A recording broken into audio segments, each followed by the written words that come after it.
বান্দা নামাজে দাঁড়িয়েছে, যদি মনে করে এটাই আমার শেষ নামাজ, জুমার নামাজে দাঁড়ালাম এটাই আমার শেষ জুমা, আসরের নামাজ জামাতের সাথে পড়তে পারবো কিনা জানি না, মাগরিবের নামাজ পড়তে পারবো কিনা জানি না, আজকে জুমা পড়লাম আবার সামনের সপ্তাহে জুমা পড়তে পারবো কিনা জানি না। এই চিন্তা করে বান্দা যদি 2 রাকাত নামাজ আদায় করে, রুকু সিজদা তা'দিল তারকিনের সাথে যদি আদায় করে, গফিরা লাহু মা তাকাদ্দামা মিন যামবি, রাসূল বলেন অতীতের সমস্ত গুনাহগুলো আল্লাহ রব্বুল আলামিন তার মাফ করে দেন। আলহামদুলিল্লাহ। ঐতিহ্যবাহী গোসাইপুর কেন্দ্র জামে মসজিদ আগত সম্মানিত উলামায়ে কেরাম, মুরব্বা নিজাম, হাজী সাহেবান, যুবক ভাইয়েরা, আল্লাহর দরবারে লক্ষ্য করে শুকরিয়া আদায় করছি যে আল্লাহ রাব্বুল আলামিন আমাদেরকে জুমার সালাত আদায় করার জন্য মসজিদে আসার বসার তৌফিক দিয়েছেন। পবিত্র এই জুমার দিন খুবই গুরুত্বপূর্ণ দিন, ফজিলতপূর্ণ একটি দিন। দুনিয়ার ব্যস্ততাকে পিছনে ফেলে দিয়ে আল্লাহর হুকুম, আল্লাহর ডাকে সাড়া দিয়ে মসজিদে আসার এবং বসার, জুমার আগে কিছু গুরুত্বপূর্ণ নসিহত শোনার আল্লাহ তাআলা আমাদেরকে তৌফিক দিয়েছেন। এজন্য আমরা সমস্যার সকল আল্লাহর প্রশংসা করে পড়ি আলহামদুলিল্লাহ। লক্ষ কোটি দুরূদ ও সালাম রাসূল আকরাম সাল্লাল্লাহু আলাইহি সাল্লামের উপর আল্লাহ তাআলা যেন কবুল করেন, সকলে বলি আমিন। সম্মানিত মুসল্লিয়ানে কেরাম, যে কোনো একটি জিনিস পরিপাটি হওয়া এটা খুব সুন্দর একটি জিনিস, কারণ সব জায়গায় যদি নিজের ঘরের মতো মনে করি তাহলে তো সেটা হয় না। মসজিদ এটা হলো একটা ইবাদতের ঘর, কারণ আল্লাহ রাসূল বলেছেন দুনিয়াতে সবচাইতে খারাপ জায়গা হচ্ছে বাজার বা দোকানপাট, সবচাইতে শান্তির জায়গা হলো কি মসজিদ। এই মসজিদ যদি ঢুকার পরে নিজের হৃদয়, নিজের কলব, অন্তরটা ঠান্ডা না হয় তাহলে তো এই মসজিদে আসারও কোনো লাভ নেই। এই জন্য মসজিদটা এমন একটা পরিপাটি হওয়া চাই। মাঝে মধ্যে দেখবেন অনেক মসজিদে গেলে তাদের সৌন্দর্য, কারুকাজ দেখে হৃদয়টা ঠান্ডা হয়ে যায়, হৃদয়টা একবারে শীতল হয়ে যায় যে এত সুন্দর। ঘরটা কার? কথা বলেন, কার ঘর এটা? আল্লাহর ঘর। এটা কি যেমন তেমন হলে চলবে?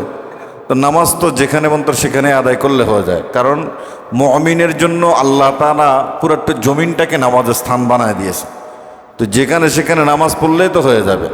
নির্ধারিত একটা আল্লাহর ঘর, এটা এমন একটা সুন্দর করে সাজানো থাকবে যেন তো এটাতে ঢুকলেই হৃদয়টা, মনটা ঠান্ডা হয়ে যায়। সুবহানাল্লাহ বলেন।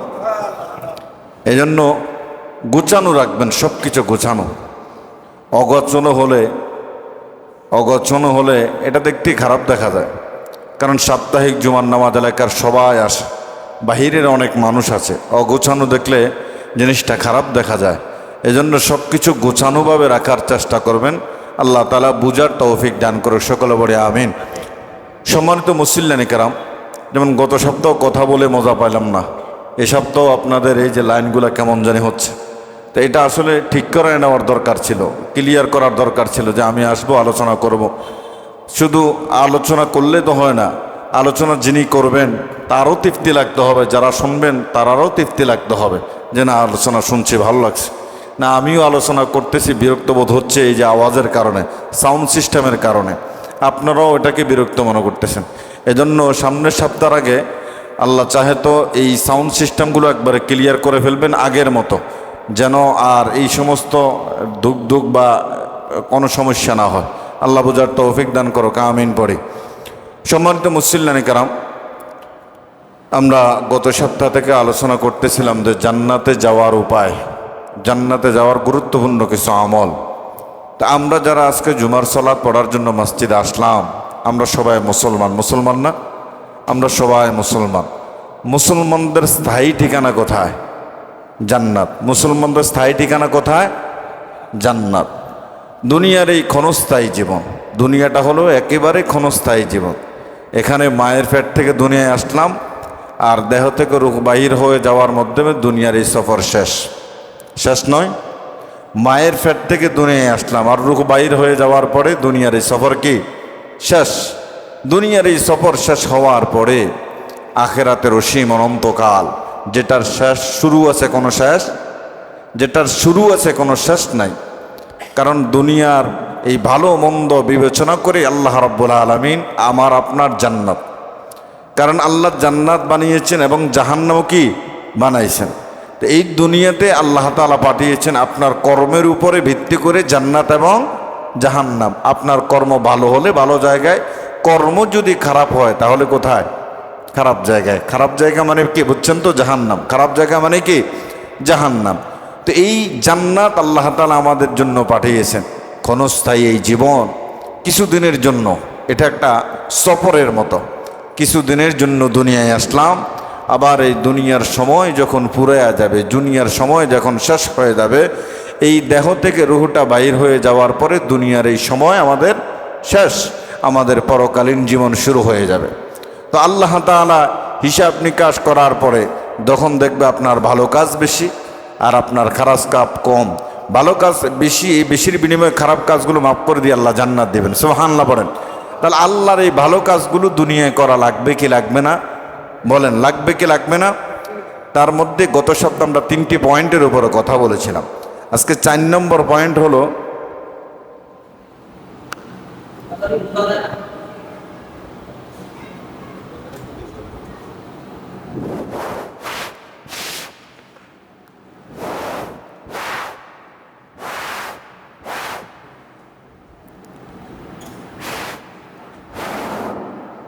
হ্যালো, ঠিক আছে, হ্যালো।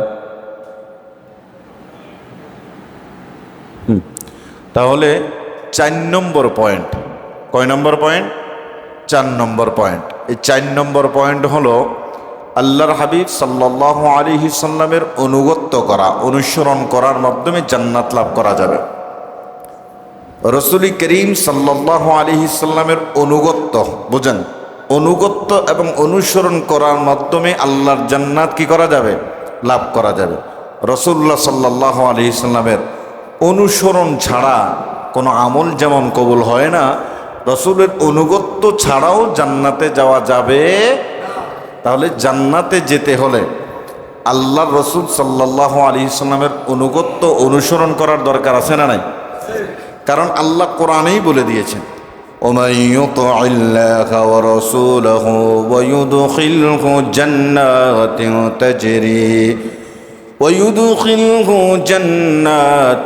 تجري من تحتها الأنهار وذلك الفوز العظيم। রব্বুল আলামিন বলেন, ومن يطع الله ورسوله, তোমরা আল্লাহ এবং রসুলের অনুগত্য করো। কার? আল্লাহ এবং রসুলের। ওমাই ইউতিল্লাহা ওয়া রাসূলাহু, আল্লাহ এবং রসুলের অনুগত্য করো। অনুগত্য করলে লাভ কি হবে? পয়দা কি হবে? আল্লাহ বলেন, ওয়া ইউদখিলহু জান্নাতিন তাজরি মিন তাহতিহাল আনহার। রসুলের অনুগত্য অনুসরণ করবা, আল্লাহ এবং রসুলের আদেশ মান্য করে চলবা। আল্লাহ বলেন, আমি তোমাদেরকে জান্নাত দিব, এমন জান্নাত যেই জান্নাতের তলদেশ দিয়া নহর প্রবাহিত হয়েছে। এমন জান্নাত যে জান্নাতের তলদেশ দিয়া কি? নহর। আমরা বললাম রব্বুল আলামিন দুনিয়াতে পাঠালেন কিছুদিনের জন্য, আবার এই দুনিয়ায় ছেলে সন্তান স্ত্রী পুত্র সমাজের মানুষ, এলাকার মানুষ সব ছেড়ে একদিন অন্ধকার কবরে আমাদেরকে চলে যেতে হবে। আল্লাহ ভালো কাজ দুনিয়ায় করার বিনিময়ে আপনি বলেছেন জান্নাত দেবেন। ওই জান্নাতে কতদিন থাকবো? রব্বুল আলামিন বলেন, খালিদিনা ফিহা। সুবহানাল্লাহ বলেন। আল্লাহ বলেন খালিদিনা ফিহা। দুনিয়ার মানুষ, দুনিয়াতে আমি আল্লাহ একটা সময় সীমাবদ্ধ করে দিয়েছি, কতদিন দুনিয়ায় তুমি থাকবা। কিন্তু আমি আল্লাহ যখন তোমাকে জাহান্নাত দেব, কয় দিনের জন্য নয়, কয় বছরের জন্য নয়, আমি আল্লাহ রব্বুল আলামিন চিরকালের জন্য তোমাকে জান্নাত দেব। ওয়াযালিকাল ফাওজুল আযীম, এটাই তোমাদের জন্য সবচেয়ে বড় সফলতা। সুবহানাল্লাহ বলেন। দুনিয়াতে মেম্বার হয়েছ, এই জন্য তোমার সফলতা হয় নাই। সমাজ কর্ণধার এমপি মন্ত্রী হয়ে গেছো, এটা তোমার মূল সফলতা নয়। কত এমপি মন্ত্রী আল্লাহর কাঠ গড়ায় ধরা খেয়ে যাবে না? কত এমপি মন্ত্রী আল্লাহর কাঠ গড়ায় ধরা খেয়ে যাবে। কত প্রধানমন্ত্রী আল্লাহর কাঠগড়ায় ধরা খেয়ে যাবে, জাহান্নামে চলে যাবে মানুষের সামনে দিয়া। আবার কত দিনে খায় দিনে আনে রিক্সার ড্রাইভার আল্লাহর জান্নাতের মেহমান হয়ে জান্নাতে চলে যাবে। সুবহানাল্লাহ। কত এমপি মন্ত্রী জাহান্নামে, কত দিনে খায় দিনে আনে জাহান্নামে চলে যাবে, জান্নাতে চলে যাবে। এই জন্য আল্লাহর অনুগত্য, রসুলের অনুগত্য, আল্লাহর আদেশ রসুলের আদেশ মেনে চলতেই হবে যদি জান্নাতে যেতে চায়। আর যদি আল্লাহর আদেশ নবী মুহাম্মদুর রাসূলুল্লাহ সাল্লাল্লাহু আলাইহি ওয়াসাল্লামের আদেশ মেনে না চলেন, আল্লাহ বলেন ওমান ইয়াসিল্লাহা ওয়া রাসূলাহু ওয়া ইয়াতাআদ্দা হুদুদাহু ইউদখিলহু নারা খালিদান ফিহা ওয়া লাহুম আযাবুম মুহিন। রব্বুল আলামিন বলেন, যারা আল্লাহ এবং রসুলের অনুগত্য করবে না, আদেশ মান্য করে চলবে না, আল্লাহ রব্বুল আলামিন তাদেরকে জাহান্নামে দেবেন। কয়দিন জাহান্নামে থাকবে? খালিদিনা ফিহা, চিরকাল জাহান্নামে থাকবে। ওয়া লাহুম আযাবুম মুহিন, এবং ওই জাহান্নামে তাদের জন্য কত অপমানজনক শাস্তি আল্লাহ রব্বুল আলামিন রেখে দিয়েছেন। নাউযুবিল্লাহ বলেন, কত অপমানজনক শাস্তি। যারা আল্লাহর আদেশ রসুলের আদেশ অমান্য করে চলবে তাদের জন্য অপমানজনক শাস্তি রেখে দিয়েছেন কে? আল্লাহ নবী সাল্লাল্লাহু আলাইহি সাল্লাম বলেন, আমার সমস্ত উম্মত জান্নাতে যাবে, তবে তারা ছাড়া কুল্লু উম্মতি ইয়াদখুলুনাল জান্নাতা ইল্লা মান নাবা। ক্বালু ইয়া রাসূলুল্লাহ ওয়া মান নাবা? ক্বালা মান আতাআনি দাখালাল জান্নাহ ওয়া মান আসানি ফাকাদ আবা। রাসূল বলেন, কুল্লু উম্মতি ইয়াদখুলুনাল জান্নাহ, আমার সব উম্মত জান্নাতে যাবে, ইল্লা মান নাবা, তবে তারা ছাড়া। সাহাবায়ে কেরাম বললেন, ক্বালু ইয়া রাসূলুল্লাহ, আল্লাহর রাসূল তারা কারা যারা জাহান্নামে যাবে? রাসূল বলেন, ক্বালা মান আতাআনি দাখালাল জান্নাহ ওয়া মান আসানি ফাকাদ আবা। যারা আমার অনুগত্য করবে, অনুসরণ করবে, তারা জান্নাতে যাবে। যারা আমার অনুগত্য করবে না, আমাকে অস্বীকার করবে, তারাই জাহান্নামে যাবে। তাহলে বুঝলাম যে রাসূলের অনুগত্য অনুসরণ করার মাধ্যমে কোথায় যাওয়া যাবে? জান্নাতে যাওয়া যাবে। কোথায় যাওয়া যাবে? জান্নাতে যাওয়া যাবে। যদি রাসূলের অনুগত্য না করি, অনুসরণ না করি, জান্নাতে যাওয়া কঠিন কালো যাবে। তাহলে জান্নাতে যাওয়ার 4 নম্বর পয়েন্ট আমরা পেলাম কি? রাসূলের অনুগত্য করা। রাসূলের কি করা? 5 নম্বর হলো নামাজ, সালাহ। নামাজ ইসলামের অন্যতম একটি রukun। এই নামাজ আদায়ের মাধ্যমে আল্লাহর জান্নাতে যাওয়া যাবে। কারণ আল্লাহ রাব্বুল আলামিন, রাসূল বলেন, বুনিয়াল ইসলাম আলা খামসিন, শাহাদাতু আল্লা ইলাহা ইল্লাল্লাহ। মুসলমান হিসেবে আমরা মুসলমান হয়ে সাক্ষী দিয়েছি লা ইলাহা ইল্লাল্লাহ, আল্লাহ ছাড়া কোনো ইলাহ নাই, কোনো মাবুদ নাই, কোনো বিধানদাতা নাই, কোনো প্রতিপালক আমাদের আছে, কোনো রব আমাদের নাই। এই সাক্ষ্য দেওয়ার পরে আল্লাহ তাআলা বলছেন, আবার ইবাদত করো। ওই ইকামুস সালাহ, সালাত কায়েম করো, নামাজ আদায় করো। নামাজের হিসাব আল্লাহ কিয়ামতের ময়দানে ধরবেন। নামাজের হিসাব ঠিক, সব কিছু ঠিক। নামাজের হিসাব ঠিক নাই, তার কোনো কিছুই ঠিক নাই। এজন্য রাসূল বলেন, আল জুমআতু ইলাল জুমআ ওয়া রমাদানু ইলা রমাদান মুকাফফারাতুন লিমা বাইনাহুন্না।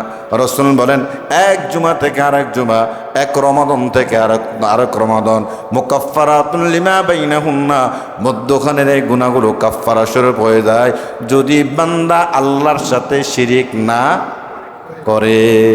এক জুমা থেকে আরেক জুমা, এক রমাদান থেকে আরেক রমাদান, মধ্যখানের এই জুমা, এই নামাজগুলো, এই গুনাহগুলো কাফফারা হয়ে যায় যদি আল্লাহর সাথে কি না করে?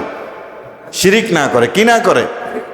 আল্লাহর নবী সাহাবায়ে কেরামদেরকে উদাহরণ দিয়েছেন এভাবে, ও আমার সাহাবীরা শোনো, তোমাদের কারো বাড়ির সামনে যদি একটা খাল বা একটা নদী থাকে, আমি জানতে চাই ওই খালের মধ্যে, ওই নদীর মধ্যে কেউ যদি দৈনিক 5 বার গোসল করে নেয়, তার শরীরে কোনো ময়লা থাকবে কি?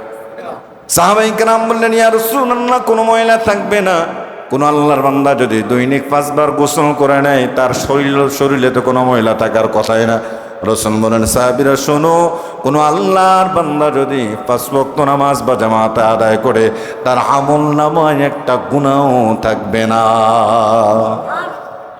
একটা গুনাহও থাকবে না। আর আমরা কেমন নামাজি, সপ্তাহে একবার নামাজ পড়ি, তাও জুমার নামাজ, আছে না নাই? মাঝে মধ্যে সুযোগ পেলে পরে, সুযোগ না পাইলে মসজিদের দ্বারের কাছেও নাই। অথচ নবী আলাইহিস সালাতু ওয়াস সালাম বলেন, কোন আল্লাহর বান্দা যদি ভালোভাবে মনোযোগ দিয়া 2 রাকাত নামাজ আদায় করে নেয়, ভালোভাবে মনোযোগ দিয়া, ভালো করে বুঝেন, ভালোভাবে মনোযোগ দিয়া 2 রাকাত নামাজ আদায় করে, গফিরা লাহু মা তাকাদ্দামা মিন যামবিহি, এই 2 রাকাত নামাজ ভালোভাবে আদায় করার কারণে আল্লাহর রাসূল বলেন, বান্দা নামাজে দাঁড়িয়েছে যদি মনে করে এটাই আমার শেষ নামাজ, জুমার নামাজে দাঁড়ালাম এটাই আমার শেষ জুমা, আসরের নামাজ জামাতের সাথে পড়তে পারবো কিনা জানি না, মাগরিবের নামাজ পড়তে পারবো কিনা জানি না, আজকে জুমা পড়লাম আবার সামনের সপ্তাহে জুমা পড়তে পারবো কিনা জানি না। এই চিন্তা করে বান্দা যদি 2 রাকাত নামাজ আদায় করে, রুকু সিজদা তা'দিল তারকিনের সাথে যদি আদায় করে, গফিরা লাহু মা তাকাদ্দামা মিন যামবি, রাসূল বলেন অতীতের সমস্ত গুনাহগুলো আল্লাহ রব্বুল আলামিন তার মাফ করে দেন। এই চিন্তা আমাদের আসেনিও? জুমা পড়লাম, পড়ে কত হাসি খুশি, সুন্নত নাই কিছু নাই, আবার চলে গেলাম। আর আসর পড়তে পারবো কিনা এই গ্যারান্টি দিতে পারবে কে? মাগরিব পড়তে পারবে কিনা এই গ্যারান্টি দিতে পারবে কে? এশা পড়তে পারবে কিনা, না ঘুমের ঘরেই চলে যান? ফজর পড়তে পারবেন কিনা, না ঘুমেই দুনিয়ার থেকে চলে যান? এজন্য রাসূল বলছেন, জীবনের শেষ নামাজ মনে করে কেউ যদি 2 রাকাত নামাজ ভালোভাবে আদায় করে নেয়, শুনে নাও রে বান্দা, অতীতের গুনাহগুলো আল্লাহ রব্বুল আলামিন মাফ করে দেবে। ওই নামাজীদের জন্য আল্লাহ তাআলা জান্নাতে ঘর বানাবেন। বলে কোন নামাজি? যারা ফরজ নামাজের আগে সুন্নতগুলো ছাড়ে না। আজ আমরা সুন্নত ছেড়ে দেই, ঠিক কিনা? এই যে জুমা পড়তে আসলাম, সপ্তাহে একবার জুমা পড়ি, তাও 2 রাকাত নামাজ, আছে না নাই? আগেও সুন্নত নাই, পরও সুন্নত নাই, আগেও সুন্নত নাই, পরও সুন্নত নাই। জুমার নামাজ পড়ার জন্য আসছি, মসজিদের সামনে মাঠের এই কোনায় ওই কোনায় দাঁড়ায় দাঁড়ায় আড্ডা দিচ্ছি। বলে হুজুর আলোচনা করবে, একটু পরে খুতবা দিবেন, তারপর আকামাত দিবেন। যখন মুয়াজ্জিন আকামাত দিবে, শব্দ শোনা যাবে, তখন মসজিদে যাই ভিড় করব, আছে না নাই? মুয়াজ্জিন যখন আকামাত দিবে, কদ কামাতিস সালাহ কদ কামাতিস সালাহ, তখন মসজিদে ঢুকবো, তার আগে ঢুকবো না, তার আগে ঢুকবো না। দাঁড়ায় থাকে এই যে মাঠের কোনায় কোনায়। কি আর কেমনে বললে আপনারা বুঝবেন? আর কিভাবে বুঝালে আপনারা বুঝবেন যে না, নামাজ পড়তে হবে, ভালো পথে চলতে হবে, আমল করতে হবে? কারণ আমাদেরকে তো দুনিয়া ছাড়তে হবে, দুনিয়া ছাড়তে হবে না? আমাদের তো দুনিয়া ছাড়তে হবে। আর কেমনে বুঝালে বুঝবেন?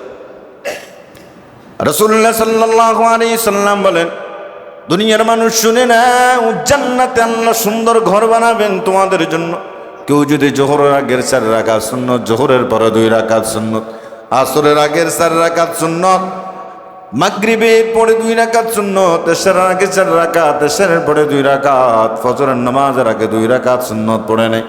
এই সুন্নতগুলো যদি কেউ আদায় করে নেয়, আল্লাহ রাব্বুল আলামিন জান্নাতে এত সুন্দর একটা ঘর বানাবেন, ওই ঘর থেকে বাহিরের সৌন্দর্য দেখা যাবে, আবার বাহির থেকে জান্নাতের ভিতরের সৌন্দর্যগুলো দেখা যাবে। সুবহানাল্লাহ, অস্ত হয়ে গেল না? কি সুন্দর নিয়ামতের কথা বলল রে ভাই।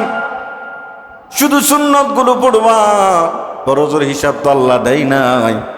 কারণ আল্লাহ বলেছেন সুন্নতগুলো, রাসূল বলেছেন শুধু সুন্নতগুলো পড়লে জান্নাতে আলাদা স্পেশাল করে একটা ঘর বানাবেন তোমাদের আল্লাহ মেহমানদারি করার জন্য। ফজরের আগের সুন্নতের 2 রাকাতের কত দাম তুমি কল্পনা করতে পারবা না। রাসূল বলেন দুনিয়া এবং দুনিয়ার মধ্যবর্তী, দুনিয়া এবং দুনিয়ার মধ্যবর্তী, দুনিয়া এবং দুনিয়ার মধ্যবর্তী যা কিছু রয়েছে, যা কিছু আছে, সব কিছুর চেয়ে ফজরের আগের 2 রাকাতের সুন্নতের তত দাম, তার চেয়ে বেশি দাম। দুনিয়া এবং দুনিয়ার মধ্যবর্তী যা কিছু আছে, সব কিছুর চেয়ে ফজরের নামাজের আগের 2 রাকাত সুন্নতের সবচেয়ে বেশি দাম। সুবহানাল্লাহ বললেন না?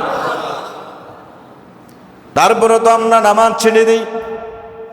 কতবার বললাম নামাজ, নামাজ, কবরে আমার মা যাবে না, কবরে আমার বাবা যাবে না, এই কবরে আমার সঙ্গী যাবে না, আমার সাথে যাবে না। যাদের সাথে বন্ধু ভাবছ চলতে গেলে বন্ধুর প্রয়োজন হয়, তারাও তোমার কবরে যাবে না। বড় জোর জানাজায় অংশগ্রহণ করবে, তার বড় জোর তোমার কবরে গিয়ে তোমাকে মাটি দিয়ে চলে আসবে। ততক্ষণও দাঁড়ায় থাকবে না, ততক্ষণ ফেরেশতারা এসে তোমাকে প্রশ্ন করবে, ততক্ষণও দাঁড়ায় থাকবে না, বরঞ্চ জানাজার মাটি দাঁড়ায়া বলবে, এত দেরি কেন, তাড়াতাড়ি জানাজার নামাজ পড়ায়া দেন।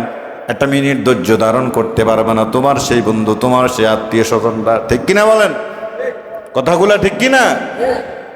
এই তোমার বন্ধু দুনিয়ার চলার সাথে বড় জোর তোমাকে 3 মুঠ মাটি দিয়েই চলে যাবে, তোমার কবরও যাবে না। আজও কেন নামাজ ধরতে পারলা না রে ভাই?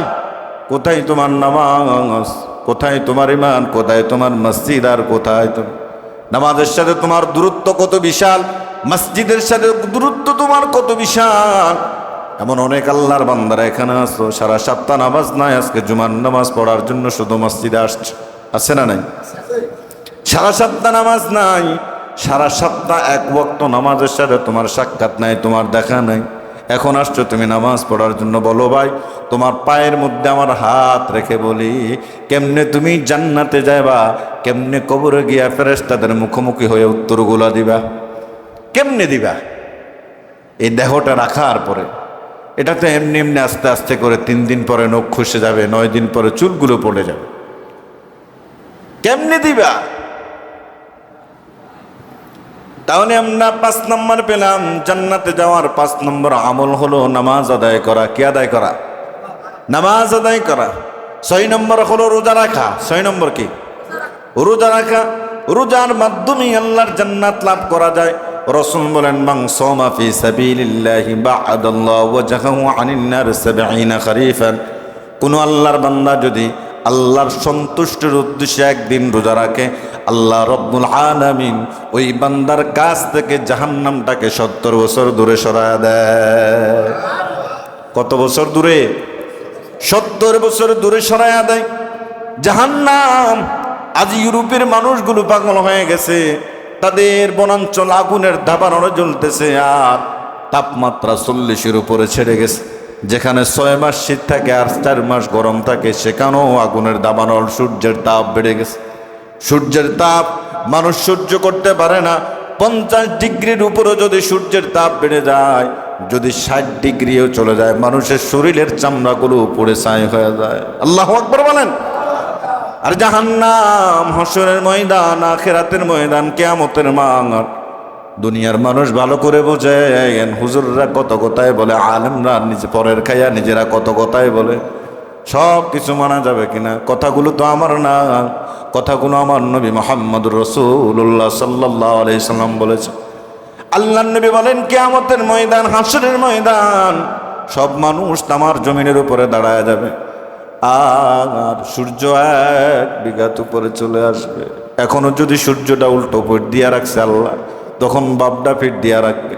12টা মুখ মানুষের মাথার উপরে থাকবে, মাথার মগজগুলো এই যে বাপ যখন উত্তরায় টকবক টকবক করে নিও, চুলায় যখন লাকড়ি দেয়, এই ফাতিলের মধ্যে যখন বাত হয়ে যায়, তখন টকবক টকবক করে উত্তরাতে থাকে, থাকে না?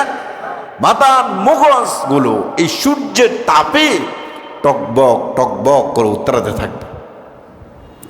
কোথায় সেদিন আপনার অহংকার, কোথায় আপনার দেমাগ? কত মানুষ আপনার মতো মাটির সাথে মিশে গেছে।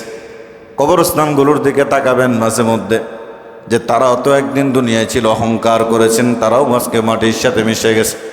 তাকাবেন মাঝে মধ্যে, তাহলে যদি অন্তরে একটু ভয় ঢোকে, কবরের দিকে মাঝে মধ্যে তাকাবেন। আখারে মানুষ, দুনিয়াতে তোমরাও একদিন বিচরণ করেছিলা, সমাজে চলেছিলা, বাজার ঘাটে গেছে। আজকে তোমরা নাই, আমরাও দুনিয়াতে আছি। একদিন আমরাও মাটির সাথে মিশে যাব। একদিন আমরাও কি যাব? মাটির সাথে মিশে যাব। এই চিন্তা, এই ভাবনা আমাদের তো আসে না? আসেনি? আসেনি যে আমি একদিন মরে যাব, এইভাবে মাটির সাথে মিশে যাব, আমারও একদিন কবর হবে? আছে? এত ওয়াজ, এত নসিহত, এত কবর, এত মানুষের মৃত্যু আমাদের অন্তরে ভয় যোগায় না? এত ওয়াজ, এত নসিহত, এত কোরআন, এত হাদিস, এত মৃত্যু, এত কবর, এত আপনজনের মৃত্যু, তারপরে আমাদের অন্তরে ভয় ঢোকে না? রসুল বলেন একদিন আল্লাহর সন্তুষ্টির উদ্দেশ্যে কেউ যদি একদিন রোজা রাখে, আল্লাহর নবী বলেন জাহান্নামটাকে আল্লাহ রাব্বুল আলামিন তার কাছ থেকে 70 বছর দূরে সরায় দিবেন। বলেন সুবহানাল্লাহ। আবার অন্য বর্ণনায় এসেছে আল্লাহর নবী বলেন শুধু 70 বছর নয়, আল্লাহকে রাজি খুশি করার জন্য একদিন রোজা রাখলে আল্লাহ রাব্বুল আলামিন 100 বছর দূরে জাহান্নামটাকে সরায় দেবেন। আবার রসুল বলে কেউ যদি তার রবকে, তার মালিককে, তার প্রতিপালককে সন্তুষ্ট করার জন্য একদিন রোজা রাখে, আল্লাহ রাব্বুল আলামিন ওই রোজাদার এবং জাহান্নামের মাঝখানে একটা গর্ত নির্মাণ করবেন। ওই গর্তর দূরত্ব হবে জমিন এবং আসমানের দূরত্ব যতটুকু, জাহান্নাম এবং ওই আল্লাহকে খুশি করার জন্য যিনি রোজা রেখেছেন তার মধ্যে গর্তটার দূরত্ব হবে ততটুকু। সুবহানাল্লাহ। এক আল্লাহর বান্দা গ্রীষ্মকালীন সময় দিনটি বড় থাকে না? গ্রীষ্মকালীন সময় কোনটারে বলে? যেদিন রোদ বেশি থাকে। ওই গ্রীষ্মকালীন সময় লম্বা দিন 16 ঘন্টা 15 ঘন্টা টানা রোজা রাখলেন। আর রোজা রাখা অবস্থায় নিজের কর্ম নিজে করতেছিলেন, মাথার ঘাম পায়ে পড়তেছে, পুরো শরীর ঘামায় গেছে। আরেক আল্লাহর বান্দা দেখে বাগায় এই গরমকালে, এই গ্রীষ্মকালীন সময় লম্বা দিন, এই সময় রোজা না রেখে অন্য সময় তো রোজা রাখতে পারতেন। কারণ আপনার এই কষ্ট দেখে পুরো শরীর আপনার ঘামায় গেছে, এই কষ্ট দেখে আমারও কষ্ট হচ্ছে।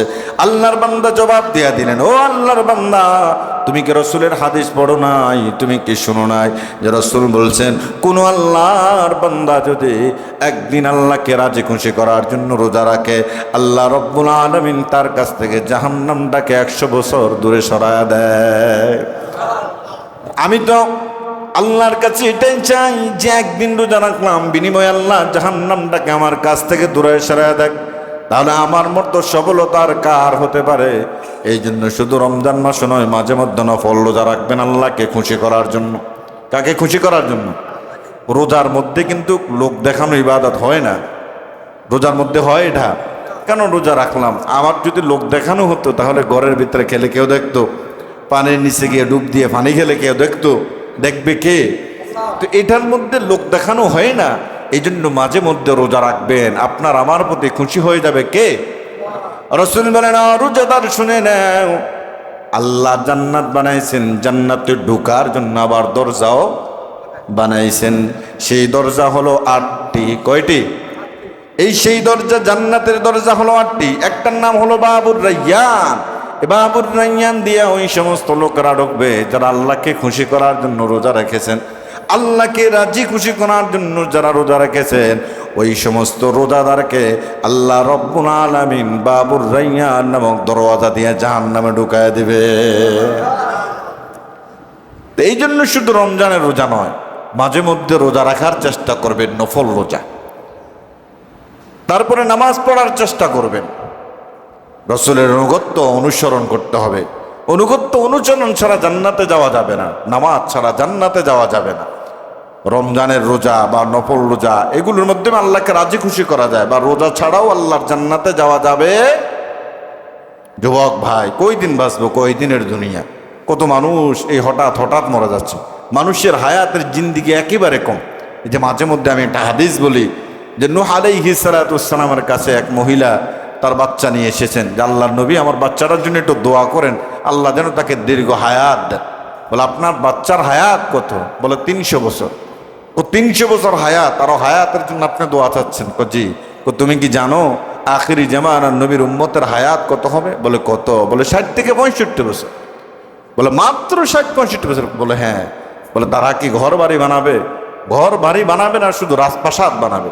আজ যদি ওই মহিলা বেঁচে থাকতো, তাকে যদি এনে দেখানো যেতে আরবের দুবাইয়ের ব্রুজ আল খলিফা, তারপরে মালয়েশিয়ার এই যে 100 তারা, তারপরে বিশাল রাজপ্রাসাদগুলো যদি ওই মহিলাটাকে দেখানো যেত। কারণ মহিলা মনে করছে যে 60-65 বছর মানুষ বাঁচবে, তারা তো হেঁটেই সময় কাটায় দিবে, বাড়ি বানাবে না। কিন্তু গাছ মানুষ বিশাল বড় বড় অট্টালিকা আছে না নাই? আছে। তা আল্লাহ রাব্বুল আলামিন, আমরা দুনিয়াতে কয়দিন থাকবো? এই জন্য তো জান্নাতে যাওয়ার আমলগুলো আমাদের করার দরকার আছে না নাই? করার দরকার আছে না নাই? করার দরকার আছে। এই জন্য বেশি বেশি নামাজ, বেশি বেশি নফল ইবাদত করবেন। আল্লাহ তাআলা আশা করা যায় এই আমলের মাধ্যমে, ইবাদতের মাধ্যমে আল্লাহর জান্নাত আমরা লাভ করতে পারবো। আল্লাহ তাআলা আমাদেরকে তৌফিক দান করুন, সকলে বলে আমিন। ওমা আলাইনা ইল্লাল বালাগ। আসসালামু